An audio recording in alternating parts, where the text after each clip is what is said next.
So many books are published about Hitler annually. I mean, some people are obsessed about Hitler. And there are books about everything. How many testicles he had, whether he was a homosexual. What? What? How many did they have? Is a song? I don't know. I don't care. Oh. And his esoteric ideas and What? esoteric. Is it? Well, you could Google it later. Say it again. Esoteric. Esoteric. Esoteric. That's not a word. Yes, it is. No, it's not. Okay. I know words. Anyway, and yet the main things are missed. Take, for example, the fact that everybody out there is convinced that Hitler made its biggest mistake by invading the Soviet Union. So Hitler was fighting already with Britain, and before defeating Britain, he decided to make his task easier before defeating the British Lion to fight with a. What British Lion? Churchill. No, the British Lion. The lion is, Not I guess, the. Well, family. The symbol of Britain doesn't matter. Britain usually in cartoons at the time was depicted as a lion. I wasn't born then, so I don't know.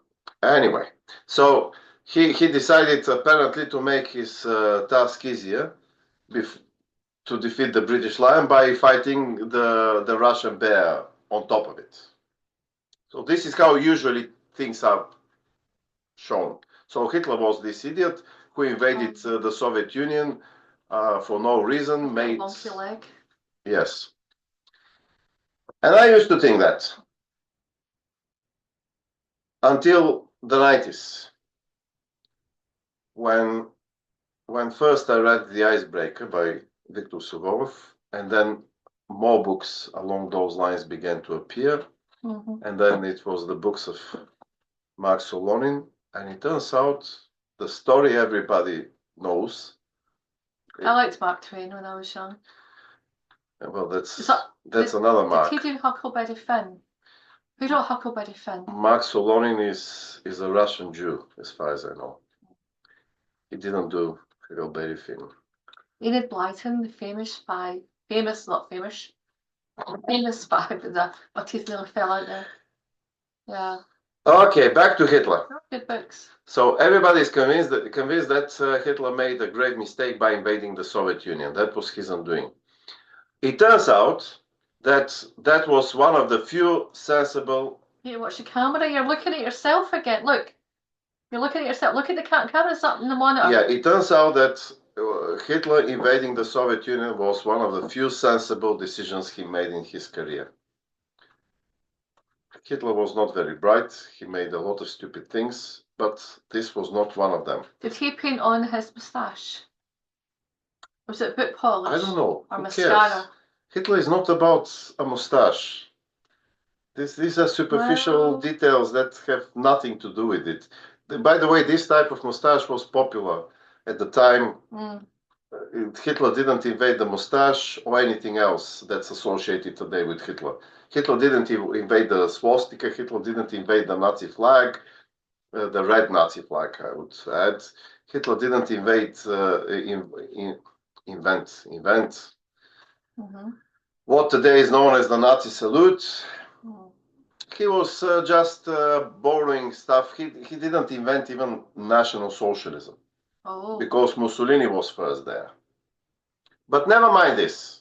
This is not what I'm talking about. I'm talking about the fact that Hitler invading the Soviet Union in 1941 was one of the few sensible things he did.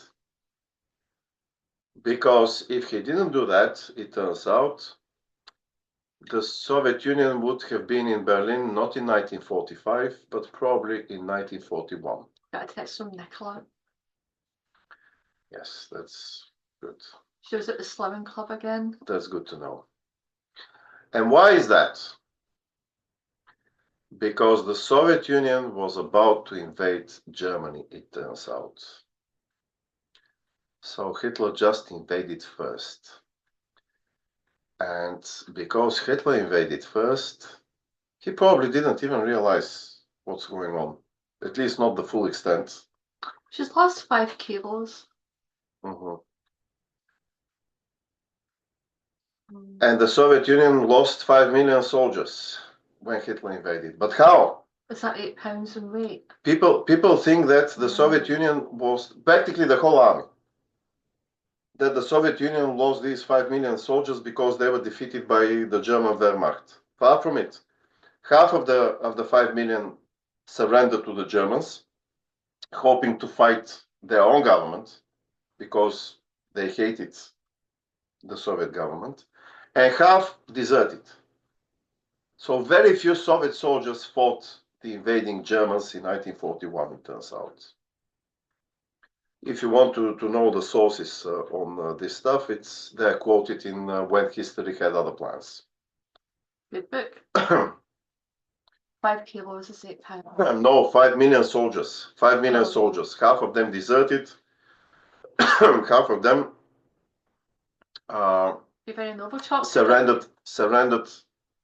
surrendered to the Germans, hoping to fight their own government. And Hitler could have done that. Hitler could have used these 2+ million Soviet soldiers, who were very often surrendering not just with their handguns. They were surrendering with all the heavy weaponry, with the tanks, with the excellent howitzers, with their airplanes. And not just ordinary soldiers. Many Soviet officers were surrendering. Something like 60 Soviet generals surrendered to the Germans. Hitler was met as a liberator in the Soviet Union. Watch the camera. Okay. Yes, mommy. Good boy. So you were saying Hitler was meant as, I did pay attention at the end.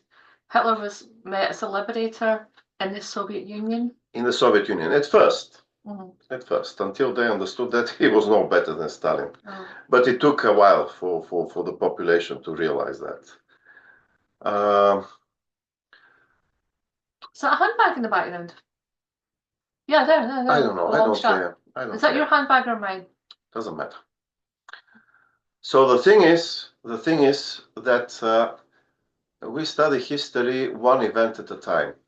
So, for example, there are books written on what happened in 1941, and there are books on what happened in 1937 in the same Soviet Union, the Great Terror, and there are books on what happened in 1933, the man-made famine in Ukraine, in the Soviet Union again. Is that Holodomor? Holodomor, yes. Holodomor. And all these events are taken as different subjects. So the Soviet soldiers in 1941, almost all of them had somebody who has been murdered by under socialism in the Soviet Union. Either in the Holodomor or in the Great Terror or in some other previous event that is supposedly unrelated. And naturally, why would they fight for the Soviet Union? I mean, for them, the Soviet Union was the enemy. And by the way, I have grown up under socialism, and I understand this.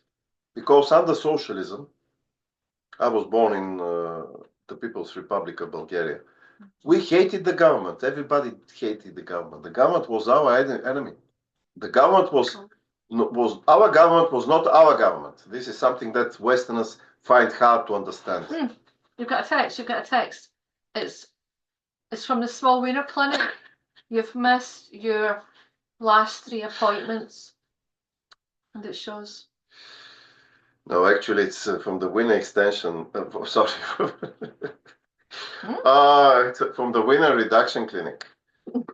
Because it's too long, the Wiener, and it shows. No, the extension. You're misreading the text message. I'm wearing my glasses, although these aren't my recent ones. Well, you should read more carefully. It says Wiener Reduction Clinic.